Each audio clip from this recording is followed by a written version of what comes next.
Assalamualaikum warahmatullahi wabarakatuh. Salam sejahtera, salam rahayu, rahayu, rahayu. Ya, sahabat Joy, bertemu lagi dengan saya Michelle. Dan di kesempatan kali ini kita bakalan bahas tentang Mausoleum Tio Singleong yang berada di Jalan Sriwijaya, Kota Semarang. Nah, bagi sahabat Joy yang nggak tahu siapa sih Tio Singleong ini, jadi beliau adalah seorang taipan dari Semarang yang memiliki perusahaan properti dan juga perdagangan rempah-rempah di Pulau Jawa dengan nama Firma NV Tio Singleong. Nah, mausoleum ini dibangun untuk sarkofagus milik Tio Singleong dan juga istri ketiganya, yaitu Gwe Kwan Yew. Jadi di dalam mausoleum ini terdapat sarkofagus yang berjarak 30 cm dari tanah, dan di bagian atas sarkofagusnya ini juga ada patung Tio Singleong dan juga istri ketiganya yang sedang berpose duduk seperti bangun tidur, dan juga ada selimut di bagian bawah. Sarkofagus ini terbuat dari marmer yang didatangkan langsung dari kota Genova, Italia. Jadi kalian bisa bayangin ya seberapa suksesnya Tio Singleong pada masa itu. Di mausoleum ini di bagian depan sarkofagusnya terdapat karangan bunga tembaga yang masih asli dari zaman dulu, dan bahkan itu udah usang dan ada beberapa yang udah pecah. Tapi aku baru pertama kali lihat karangan bunga modern kayak gitu, baru pertama kali ini di mausoleum. Jadinya terbukti kalau emang karangan bunga ini asli dari zaman dulu. Nah, di sebelah kiri dan kanan sarkofagus ini terdapat foto. Yang di samping kiri fotonya Gwe Kwan Yew bersama cucu kesayangannya, sedangkan di sebelah kanan foto Tio Singleong dan juga dengan cucu kesayangannya. Padahal menurut kepercayaan Tionghoa ada larangan untuk memajang foto orang yang sudah meninggal dengan orang yang masih hidup, karena menurut Feng Shui itu dapat membuat orang yang masih hidup ini memiliki umur yang pendek. Ini juga berpengaruh dengan makam cucu Tio Singleong yang berada di bagian belakang mausoleum, yang ternyata meninggal pada umur 25 tahun karena kecelakaan motor di Jalan Mataram, Semarang. Dan yang menarik banget buat aku di sini, jadi di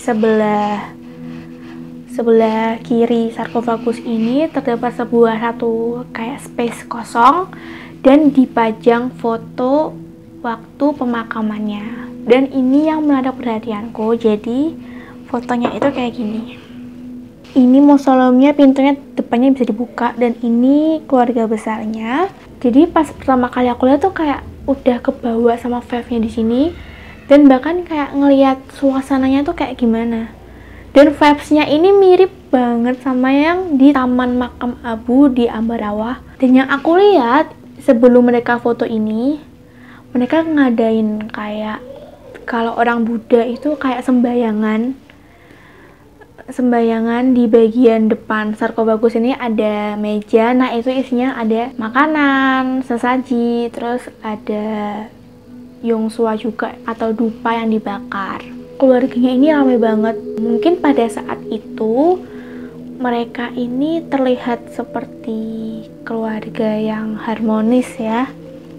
Karena di sini itu semuanya berkumpul samaan nih, bajunya pakai warna putih kan, menambah kesan elegan. Dan bahkan kalau orang lewat pun ngeliat mereka tuh udah tahu kalau misal mereka ini orang yang berada atau orang kaya pada saat itu. Kalau dibandingin sama sekarang, dari foto ini di sekitaran mausoleumnya ini masih pohon-pohon. Tapi kalau sekarang ini udah banyak bangunan, dan depannya ini juga terdapat kayak warung-warung kecil gitu. Tapi pada saat di foto ini masih belum ada. Dan yang menarik lagi, di bagian depan sarkofagus ini sampai sekarang ada kayak alat buat komunikasi yang biasanya aku temuin di kelenteng-kelenteng buat komunikasi sama dewa-dewanya. Oke, sekarang kita bakalan bahas dari sisi spiritual menurut sudut pandangku sendiri. Jadi pas pertama kali aku masuk ke mausoleum ini, di depan sarkofagus Gwe Kwan Yew ini aku ngeliat ada satu sosok wanita yang masih pakai baju Cina kuno yang berlapis-lapis lah intinya.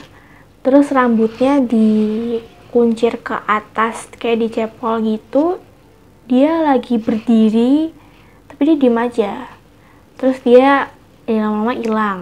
Setelah aku ngeliat foto di sebelah kiri ini, foto Gue Kuan Yew sama cucunya, itu aku kaget banget karena yang ada di foto itu mirip banget sama yang berdiri di depan sarkofagus tadi. Jadi mungkin itu ada residual energi dari Gue Kuan Yew ini sendiri. Untuk Tyo Sing Leong-nya ini aku nggak ngelihat ada residual energinya. Jadi aku cuma ngelihat dari istri ketiganya aja. Menurut aku untuk berkomunikasi dengan Gue Kuan Yew ini juga lumayan susah ya, karena aku udah nyoba komunikasi tapi emang susah banget dan nggak bisa connect.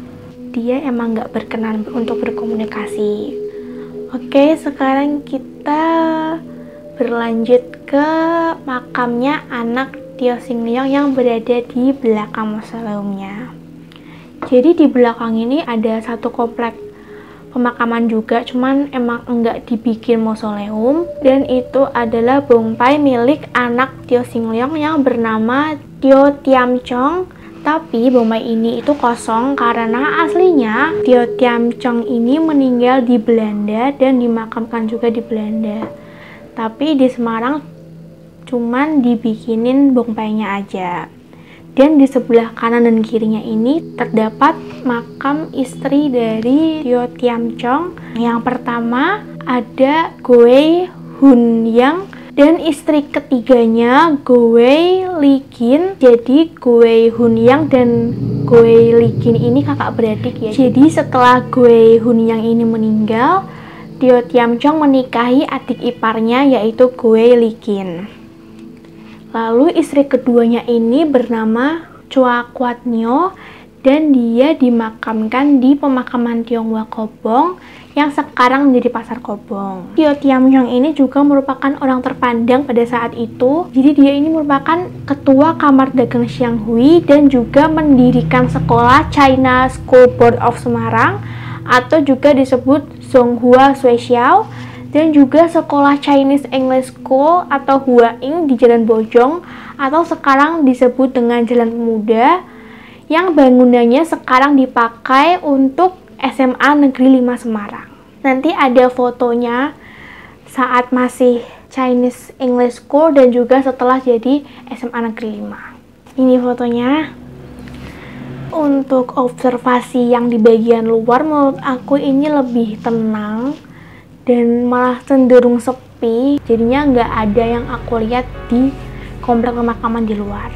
Demikianlah sahabat Joy, penjelasan saya tentang mausoleum Tyo Sing Leong.